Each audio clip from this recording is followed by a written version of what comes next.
sosok jin atau tuyul itu dia akan enggan, akan malas dengan kaca. Kenapa, Mbak? Karena jin atau tuyul itu kan pendek, kecil, kerdil. Dia malu dengan wajahnya sendiri. Sehingga dia tidak mau mencuri kepada rumah-rumah yang berkaca-kaca. Dia malu dengan gambarnya sendiri gitu loh, Mbak. Dan dia silau, matanya silau kena cahayanya atau kaca itu. Jangan bayangkan bahwa gaib itu uangnya daun, jangan bayangan itu. Karena saya pernah sering dikasih uang hantu, pemirsa. Jadi hantu ternyata juga memegang uang rupiah gitu. Jangan dianggap itu pakai daun. Saya itu bercerita sungguhan, nggak main-main.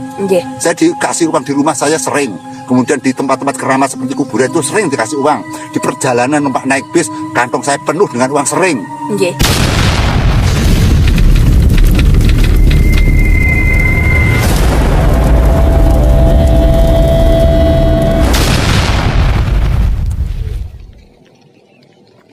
Assalamualaikum warahmatullahi wabarakatuh. Teman-teman, pada sore hari ini adalah hari Jumat.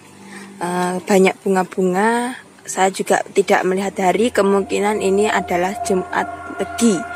Biasa kalau tradisi di Jawa ini, khususnya kalau malam Jumat Legi itu banyak orang-orang yang pada nyekar ke tempat pemakaman leluhurnya. Teman-teman, pada sore hari ini saya sudah berada di makam umum Dusun Karanganyar, Kecamatan Ponggok Blitar. Kita sempat melakukan penelusuran di sini. Ini ada pohon yang terbelah, teman-teman, masih hidup juga dengan rindang. Karena ada orang yang menepi di sini dan mendapatkan keris. Oke teman-teman, pada sore hari ini kita akan mendengarkan sabdo tomonya oleh Mbah Kendil. Kita akan membicarakan tentang suatu hal yang banyak terjadi di masyarakat kita, sehingga teman-teman melalui video ini semoga juga kita bisa mendapatkan manfaat, entah itu hiburan atau hanya sekedar ilmu pengetahuan. Teman-teman, pada sore hari ini kita akan membicarakan tentang satu sosok, yaitu tuyul. Jadi sosok tuyul ini banyak meresahkan masyarakat, bahkan merugikan warga.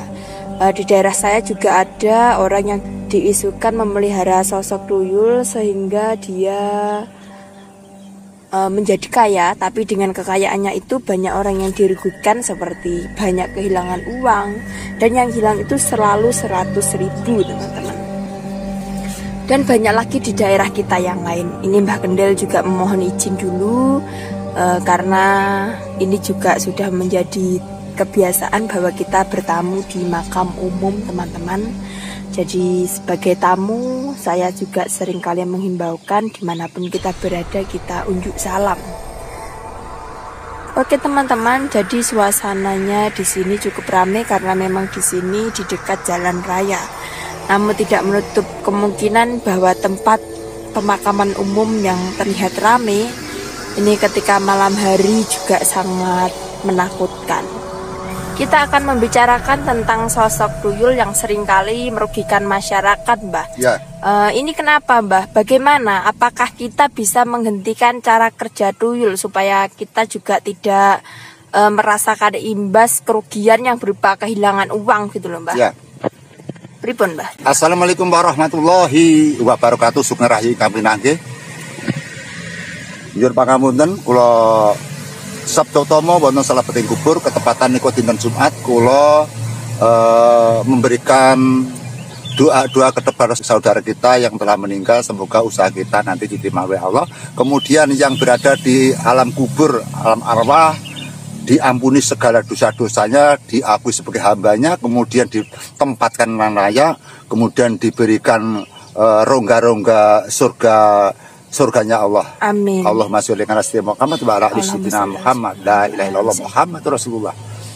Pemirsa yang saya cintai, bahwa sebenarnya sudah berkali-kali saya menerima WA dari beberapa teman-teman yang ada di konten kami, konten Teja Karya, konten siaran Roso, yang bertemakan bagaimana Mbah caranya untuk menghentikan atau menghadang tuyul tidak mengganggu kepada kita, karena kita bekerja selalu uang itu hilang. Kemarin juga ada masyarakat di desa saya malah aneh, yang hilang itu uang kricik 1 toples biskuit itu hampir penuh, tiba-tiba lawang terkunci, kunci bawa dia. Setelah akan diambil hanya sepertiga saja sudah tidak ada. Kan aneh, biasanya dulu yang diambil kan uang kertas. Ya. Kenapa uang koin juga diambil gitu. Ya. Nah, seperti itu teman-teman. Tentang tuyul kadang-kadang kita bisa menganalisa itu ada apa tidak gitu loh. Ya. Kemudian pesugihan itu apa ada atau tidak, itu kan penuh dengan pertanyaan. Dengan zaman-zaman yang sekarang ini kok masih ada orang yang mencari pesugihan, baik itu berupa perewangan jin atau tuyul. Kemudian ada berbagai pertanyaan, kemudian apakah tuyul itu merupakan jin atau ada diciptakan oleh Allah, itu memang tuyul itu ada sendiri, jin ada sendiri. Kita menganalisa, kita menjawab dengan pakai berbagai sudut, yaitu kalau kita sudutnya dari agama kita bahwa seperti tuyul, jin, setan dan sebagainya itu adalah ragamnya hanya satu, adalah jin yang berpaes berbagai macam bentuk. Yeah. Tapi kalau dari kejawen atau dari orang-orang Jawa, dari mbah-mbah saya menyatakan bahwa jin ada sendiri, setan ada sendiri, tuyul ada sendiri, gendruwo ada sendiri, pocong ada sendiri, banas terada ada sendiri, kemudian wiwi gombel ada sendiri. Masih banyak ciri khas nama-nama yang tertera di masyarakat itu ada sendiri-sendiri, sehingga tidak dijadikan satu bahwa semua itu adalah jin. Itu dari mbah-mbah saya. Atas kebenarannya kita kembali kepada Allah. Allahu alam, kita tidak begitu terlalu masuk ke dunia situ, karena kita memang hanya manusia biasa yang berwenang, yang kewajiban menilai yang benar, dan pengesahan yang benar adalah hanya satu, Allah SWT yang lebih paham dan lebih mengerti. Manusia hanya bisa menganalisa dan bisa menafsirkan atau bisa mengira-ngira. Pemirsa, yang jelas adalah sosok-sosok seperti itu adalah merupakan musuh-musuh manusia yang akan mencelakakan manusia, yang akan menggelincirkan manusia. Tapi juga ada berbagai sudut pandang bahwa tergolong dari umat-umat atau hamba-hamba Allah yang bersifat jin dan sebagainya bisa membantu dalam kehidupan manusia. Dalam petik membantu manusia, maka dari sosok-sosok jin atau berbagai dedemit yang lain itu akan mengakibatkan masa-masa yang fatal, berakhir dengan cerita-cerita yang akan menyedihkan. Sehingga intinya apabila kita bergabung bersekutu dengan jin apapun bentuknya, maka kita akan mengalami kerugian baik dunia dan di alam akhirat. Sehingga kita merugikan orang, jelas-jelas kita berdosa itu, Mbak. Iya. Jika kita menganalisa bahwa tragedi terjadinya pesugihan tuyul ini yang diambil adalah uang masyarakat sekitar. Padahal kita tahu kalau misalkan tuyul kan makhluk gaib, itu bisa mengambil di mana saja tanpa diketahui orang. Kenapa kok tidak mengincar bank, Mbah, yang jelas-jelas uangnya lebih banyak? Ya, banyak pertanyaan selain Mbak Lulu bahwa kenapa tuyul-tuyul tidak mengambil uang-uang yang ada di bank? Kenapa tidak mengambil kepada perusahaan-perusahaan negara-negara yang mencetak uang? Kenapa demikian? Dan kejadian tuyul dan kejadian pesugihan itu kan hanya ada di Indonesia. Di luar negeri tidak ada orang mencari pesugihan. Tidak ada, Mbah. Itu makanya kita kadang-kadang bertabrakan dengan kisah-kisah di dunia mancanegara gitu. Nah, kita menjawab dengan sederhana saja bahwa kenapa tidak bisa mengambil uang di bank, karena di bank itu pun sebelum mendirikan di bank juga penuh dengan ritual-ritual dan doa. Tidak mungkin mendirikan bank kemudian hanya wajar saja mendirikan saja, nggak mungkin. Pasti ada doa-doa atau bersifat tunggal menunggal atau bersifat dengan doa-doa wirid dari Al-Quran ataupun dari pencerahan dari para ulama dan para santri gitu loh. Sehingga orang-orang mempunyai modal tinggi itu pasti mempunyai andalan-andalan tertentu. Baik andalan secara pribadi dibaca sendiri atau dibagikan kepada orang-orang yang lebih pintar seperti ulama-ulama dan sebagainya, seperti para dukun-dukun, para sesepuh-sesepuh yang lain gitu loh. Sehingga biasanya setiap orang pengusaha pasti ada sebagai penasihat atau sebagai juru-juru sesepuh, juru-juru petua itu pasti ada gitu, Mbak. Seperti berdirinya Masjid Demak oleh Raden Patah, otomatis kan ada para wali. Pasti ada. Brawijaya pasti ada Sabto Palonoyo Genggong, Arjuna pasti ada Punokawan Papat. Itu pasti ada antara ulama dan umaro. Itu sudah merupakan isian-isian yang jagat gitu, Mbak. Di situ. Dan kemudian itu kembali kepada pertanyaan kenapa kok tidak bisa mengambil uang di bank. Sehingga sebenarnya apabila mengambil uang di bank tidak ada orang tahu, karena banyak kasir-kasir yang menontal akhirnya selisih, Pak. Jika kasir-kasir yang menontal selisih tidak mungkin akan bercerita kepada nasabahnya. Mungkin dia ditambeli dengan sendiri. Seperti kejadian di supermarket, di Siratu, kemudian di mal-mal mana itu banyak kasir-kasir yang kehilangan uang, termasuk kehilangan barang seperti celana dan sebagainya. Sehingga apabila mereka mengambil dari situ, yang rugi yang nambeli adalah yang bertanggung jawab adalah kasir gitu loh. Iya. Seperti pom ini atau tipe pom besar itu banyak konslet masalah jumlah totalan uang. Sehingga seperti di bank, sehingga para tuyul juga tidak semudah untuk masuk ke dalam bank. Yang pertama adalah merupakan sebuah wadah yang benar-benar itu eksklusif, yaitu dengan mendirikan bank otomatis ada mantra-mantra atau doa-doa yang diselipkan di dalam agenda gedung bank dan berkakas uang. Yang pertama, yang kedua, bank itu rata-rata dengan kaca. Kenapa bank kok mesti ada kaca-kaca? Karena yang namanya dengan sosok jin atau tuyul itu dia akan enggan, akan malas dengan kaca. Kenapa, Mbak? Karena jin atau tuyul itu kan pendek, kecil, kerdil. Dia malu dengan wajahnya sendiri. Sehingga dia tidak mau mencuri kepada rumah-rumah yang berkaca-kaca. Dia malu dengan gambarnya sendiri gitu loh, Mbak. Dan dia silau, matanya silau kena cahayanya atau kaca itu. Apalagi kaca yang berasa. Dia kesakitan, matanya berbelah dengan kaca rasa gitu loh, Pak. Makanya orang dulu kadang dikasih kacang hijau, bawang, kemudian cermin itu sebagai penghadang daripada tuyul-tuyul tersebut. Sehingga apabila terjadi misalkan di dalam agenda perusahaan atau negara yang mencetak uang, apabila di situ ada tuyul mengambil, juga tidak akan tahu. Karena itu bangsa lembut. Yang pertama, tapi di agenda untuk negara yang mencetak uang dengan jumlah yang besar, itu pun juga ada utusan-utusan daripada gaib yang kelasnya tinggi, misalkan seperti bank gaib, kemudian aktor-aktor astral yang mengurusi tentang keuangan gaib. Karena gaib kan bisa mengambil uang nyata tuh, Pak. Uang nyata itu gaib itu jangan bayangkan bahwa gaib itu uangnya daun, jangan bayangkan itu, karena saya pernah sering dikasih uang hantu, pemirsa. Jadi hantu ternyata juga memegang uang rupiah gitu. Jangan dianggap itu pakai daun. Saya itu bercerita sungguhan, nggak main-main. Saya dikasih uang di rumah saya sering. Kemudian di tempat-tempat keramat seperti kuburan itu sering dikasih uang. Di perjalanan numpak naik bis, kantong saya penuh dengan uang sering. Sehingga ternyata namanya sosok jin atau sosok bangsa halus juga memegang uang rupiah gitu loh. Jadi jangan ada yang menganggap bahwa uang jin itu lain. Memang lain, tapi dia juga berkuasa atau dia juga pernah memegang uang rupiah gitu loh. Ini yang menjadi permasalahan bahwa tabiran-tabiran dari teman-teman kadang-kadang salah dianggap bahwa jin itu hanya memegang uangnya sendiri, tidak pernah memegang uang rupiah. Sering bahwa tukang ojek saja juga dikasih uang 50.000, uang sah kok ya.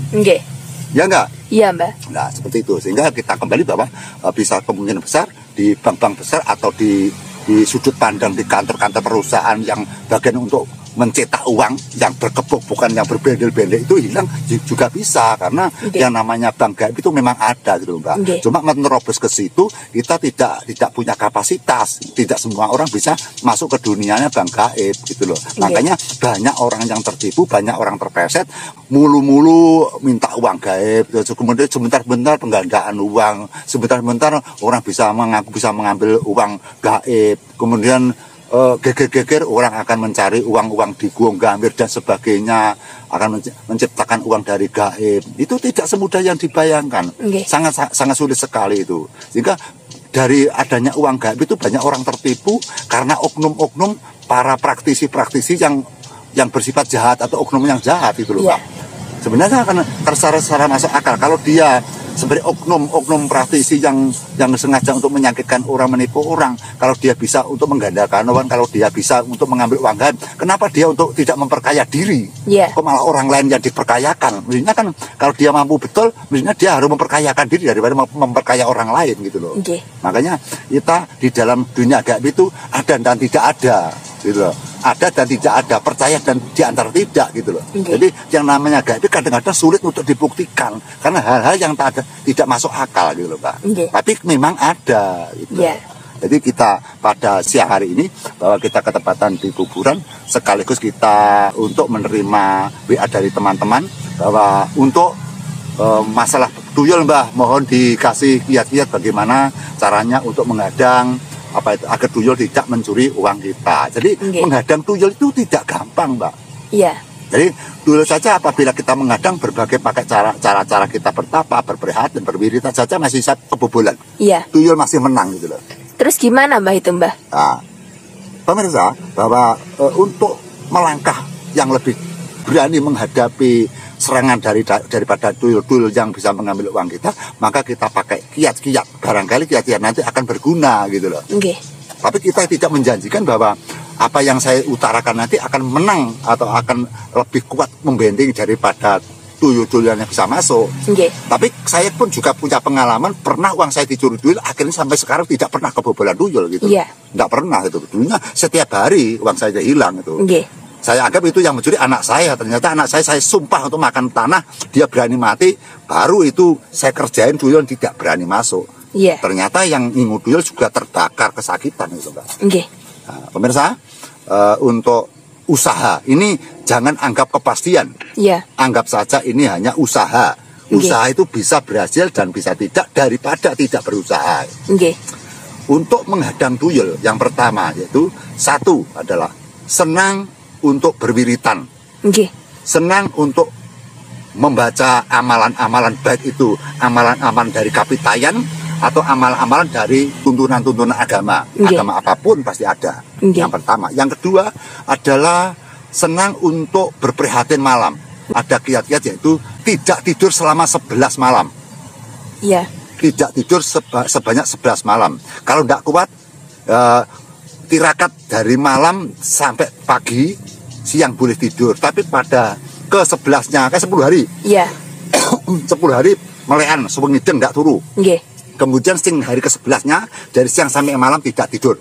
Kemudian membaca amalan-amalan kebesaran Tuhan di ruang lingkup daerah yang gampang dimasuki jin atau dimasuki tuyul. Baca dengan sebutan nama-nama Tuhan itu. Berkeliling-keliling sampai 1 atau sampai 7 kali mengelilingi rumah.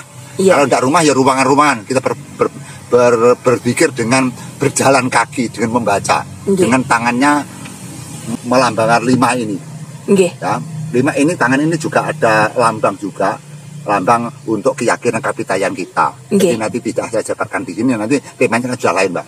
Mengangkat tangan ini sambil membayangkan bahwa mencetak barang yang tidak ada menjadi ada, agar tuyul-tuyul tidak bisa masuk ke situ. Sehingga dengan tidak tidur 10 hari, kemudian ditambah 1 hari 1 malam tidak tidur, setelah itu langsung kita membaca amalan, membaca di ruangan-ruangan dengan nama-nama atau ayat-ayat Tuhan atau nama-nama sebutan-sebutan Tuhan. Itu diterapi secara berkeliling ini sampai nanti kita merasakan bahwa di tempat itu sudah aman, tidak ada tuyul atau jin yang bisa masuk. Yang pertama adalah pakai baca wiritan, yang kedua dengan kita memakai dengan melean, kemudian yang ketiga adalah dengan memakai cara yaitu apabila ada tuyul yang masuk sudah mencuri uang kita, misalkan kita yang dicuri uangnya berada di dalam dompet, misalkan dompet terisi 5 juta, hilang tinggal 3 juta, dompet itu kosongkan saja, dompet lepas kosongan, kan hanya dompet itu ya. Nah, terus di dalam dompet ini sebut daripada nama-nama atau sebut daripada keagungan Tuhan. Gusti kamu agung, Gusti kamu suci, Gusti kamu murah, Gusti kamu melas, Gusti kamu asih, Allah dan sebagainya. Mohon petunjuk, mohon kekuatan agar saya akan membakar dengan kekuatan jin.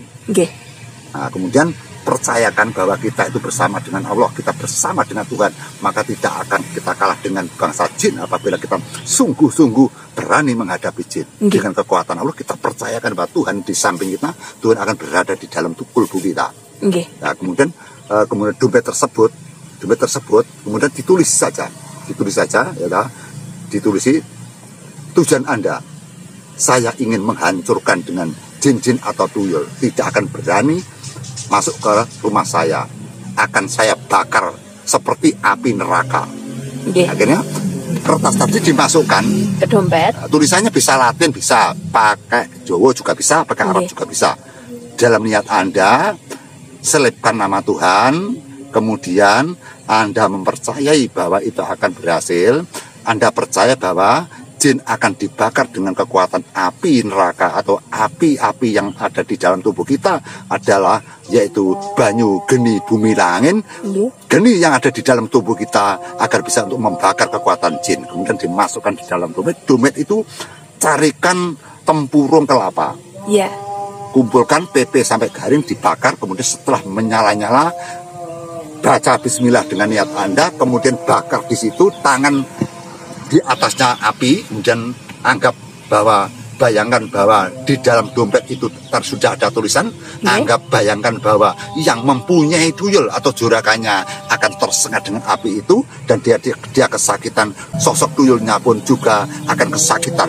Maka dengan itu, maka tuyul itu akan ketakutan dan tidak berani mengambil lagi, karena di dalam pengambilan uang itu ada zat-zat dari tuyul atau bau tuyul, atau misalnya bekas-bekas dari tuyul. Bekas-bekas itu nanti akan mentransfer kepada tuyul atau yang punya tuyul tadi, bosnya tuyul tadi, sehingga akan terbakar.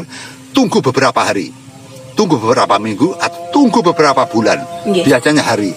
Barang siapa kenalan Anda atau tetangga Anda apabila kena kesakitan, kebakar atau kecelakaan, atau ada orang yang sakit mendadak, atau orang yang tidak sadarkan diri dengan kesakitan, maka dialah yang ngingu tuyul, pemirsa. Dan dia apabila bertobat nanti akan datang ke rumah Anda minta maaf. Kemudian, itu langsung tahu, Mbak? Ya, langsung tahu. Apabila Anda minta maaf, Anda harus memberikan maaf. Jangan sampai tidak diberi maaf. Orang memberikan maaf itu sangat mulia sekali. Jadi apabila minta maaf, kasih saja maaf agar dia untuk menghentikan kegiatan ngingu tuyul.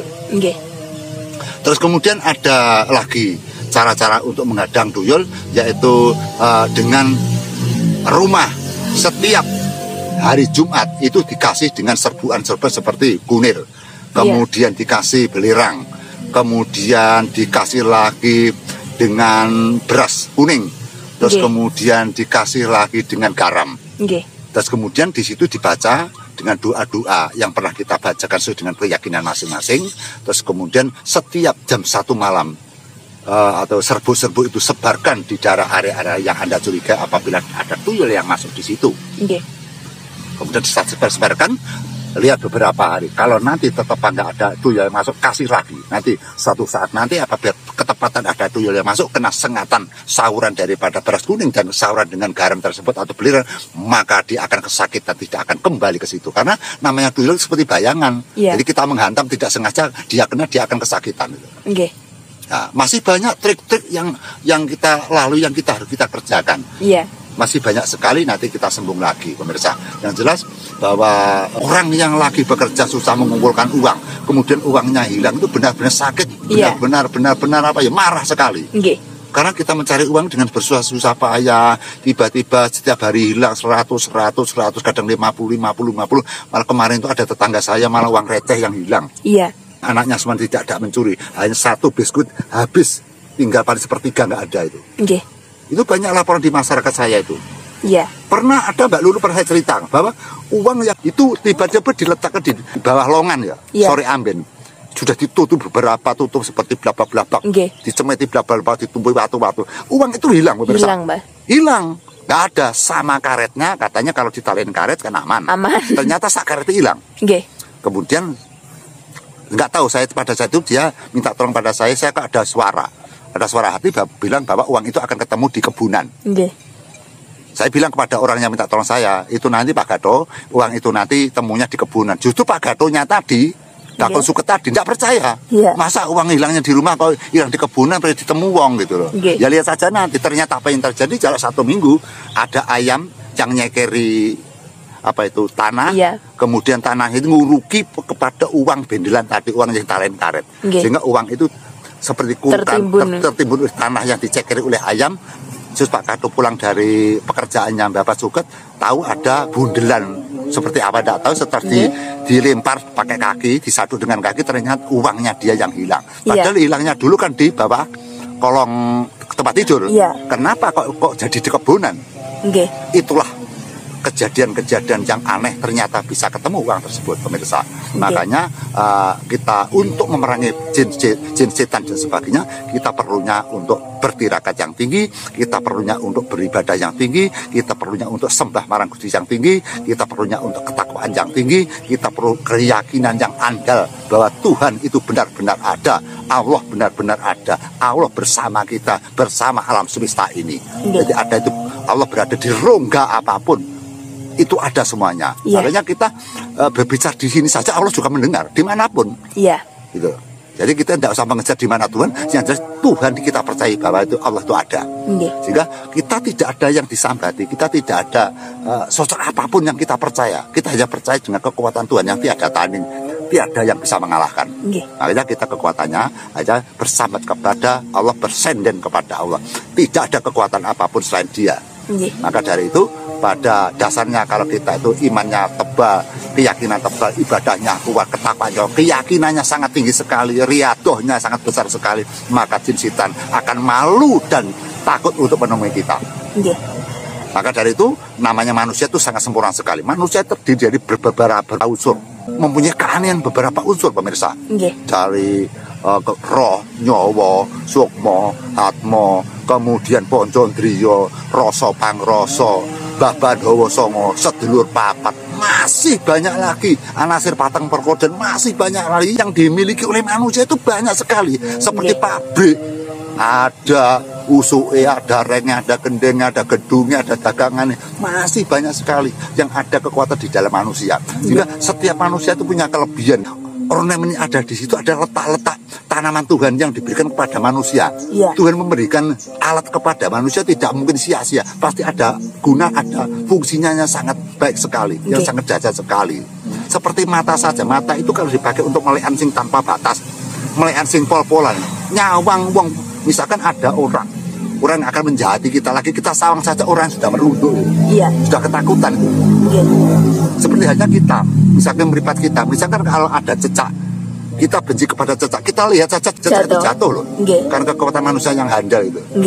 Makanya semua di dunia ini tergantung manusianya. Kalau kamu mau apa tidak berusaha untuk mendekati Tuhan gitu loh. Kamu percaya apa tidak kelebihan-kelebihan Tuhan yang diberikan pada kita. Sehingga kalau kita misalkan dalam untuk memberantasi dengan sosok-sosok jin atau sosok-sosok tuyul, itu kalau kita tidak nyaingi dengan kebesaran atau keunggulan daripada tuyul, kita akan kalah gitu loh. Jadi tuyul itu jarang tidur. Tuyul itu jarang tidur, makanya kita juga jarang tidur gitu loh. Nah tuyul itu jarang makan, kita harus puasa gitu ya, kita harus kembali gitu loh.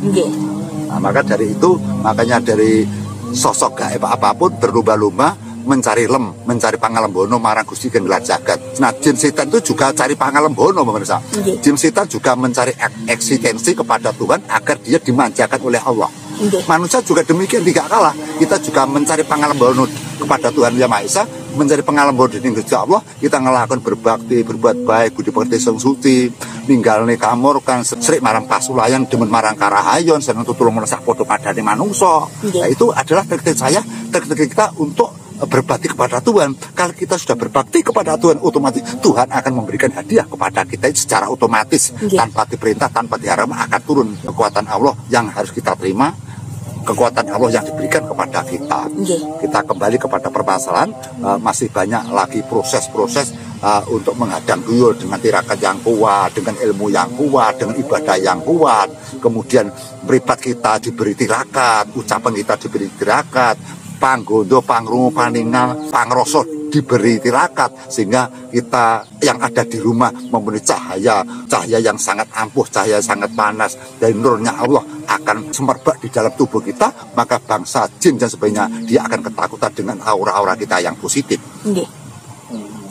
Ya teman-teman, itulah ulasan kami tentang sosok tuyul. Semoga ini bisa membantu, karena memang keberadaan pesugihan tuyul ini sangat meresahkan masyarakat, Mbak. Sangat meresahkan masyarakat. Makanya di dalam kita Sabdo Tomo, kita ketepatan ini tadi ke rumahnya salah satu teman kita yang berjualan, kita disuruh untuk mengunjungi, kita kunjung. Kemudian ada lagi teman-teman yang minta supaya Mbak diberikan konten untuk acaranya menghadang dengan tuyul, bagaimana tip-tip cara-caranya Mbak. Ketepatan kita lewat kuburan, kita sambil berdoa di dalam kuburan, mendoakan para arwah. Kemudian juga kita bercerita tentang ini, karena kita menceritakan dengan gaib. Tentu saja di dalam alam kubur tentu banyak gaib yang tersimpan di dalam kubur ini, Mbak. Jadi kita bercerita gaib, kita masuk ke arena gaib. Ya teman-teman, semoga video kami selalu bisa menjadi hiburan yang bermanfaat bagi Anda semua. Dan terus dukung channel ini dengan cara subscribe dan sebarkan channel ini, supaya banyak lagi video-video yang akan disajikan oleh Mbak Kendil berdasarkan pengalamannya, sehingga dapat menjadi pembelajaran bagi kita semua. Mbak Kendil, ada tambahan? Tentang cara-cara trik-trik untuk menghadang bangsa jin, setan atau menghadang tuyul-tuyul dan sebagainya. Cara-cara kita untuk menghajar tuyul, cara-cara kita untuk ngapokne tuyul, cara-cara kita untuk menghancurkan kekuatan dari bosnya tuyul atau orang yang ngingu pesugihan tuyul, orang sing ngopeni tuyul, kita hajar. Kita nanti juga akan mengadakan konten lagi, kita membuat video lagi agar lebih mendalam, lebih luas, lebih jelas, lebih mendetail. Karena di sini adalah di tempat kuburan, kita hari Jumat kan banyak orang nyekar, banyak orang kita terlalu banyak untuk mengadakan apresiasi, mengadakan untuk wawancara atau sabdo tomo atau pidato di sini kan kelihatan kurang layak, sehingga kita tidak terlalu banyak untuk menguraikan, tapi sekedar untuk sebagai pengalaman kita sudah bisa punya modal untuk menghadang tentang adanya tuyul yang meresahkan di masyarakat.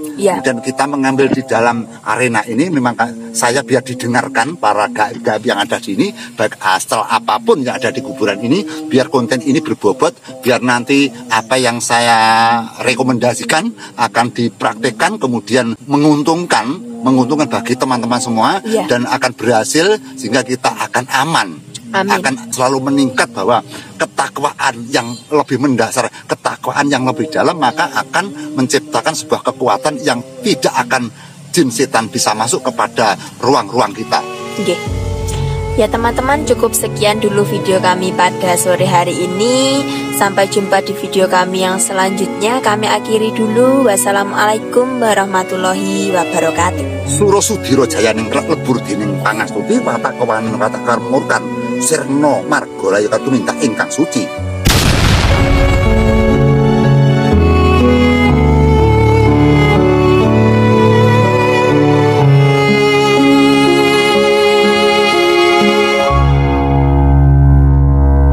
Sallallahu ala Muhammad, sallallahu alaihi wasallam, sallallahu ala Muhammad, sallallahu alaihi wasallam, sallallahu ala Muhammad, sallallahu